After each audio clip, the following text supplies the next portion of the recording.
சின்னமாக இத்தனை பேர் இங்கே அடக்கம் பண்ணியிருக்காங்க, இவங்க எல்லாம் ஷஹீதானாங்க. நான் எத்தனை பேர் சொன்னேன்? நம்ம சஹாபாக்கள் வந்து ஷஹீதான 313 பேர்ல எத்தனை பேர் சொன்னேன்? நம்ம சஹாபாக்கள் ஷஹீதானாங்கன்னு 14 எதிரிகள் சைட்லேருந்து ஒரு 80 பேர் மௌத்தானாங்க, காஃபிர்கள் கொல்லப்பட்டாங்க.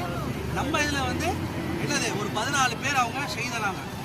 அதாவது பத்ர் போர்ல கலந்துகிட்ட அத்தனை பேருமே சுவனத்தினுடைய நன்மாராயங்கள் சொல்லப்பட்ட சஹாபாக்கள். உலகத்துல வச்சு உங்களுக்கு எல்லாம் சொர்க்கம் வாஜிக்கு அப்படின்னு யார் சொன்னா? அல்லாஹ் சொல்லிட்டான். ஆனா இந்த அதுலயும் இவங்க வந்து சுபதாக்கள், இங்க ஷஹீதானவங்க. அப்ப அவங்களுக்கு இவங்களுக்கு எவ்வளவு பெரிய அந்தஸ்து. அதான் அல்லாஹ் அந்த நினைவு சின்னமா இதை வந்து ஏற்படுத்தி இருக்கிறாங்க. அல்லாஹ்வுடைய குர்ஆன் வலகது நஸ்ரகுமுல்லாஹு பிபத்ரி, வலகது திட்டமாக நஸ்ரகுமுல்லாஹு, அல்லாஹ் உங்களுக்கு உதவி செய்யலையா? எங்க உதவி செய்யலையா? பிபத்ரி, பத்ர்ல வச்சு உங்களுக்கு பத்ர்னா இதுதான், இங்க வச்சு அல்லாஹ் உங்களுக்கு உதவி செய்யலையா?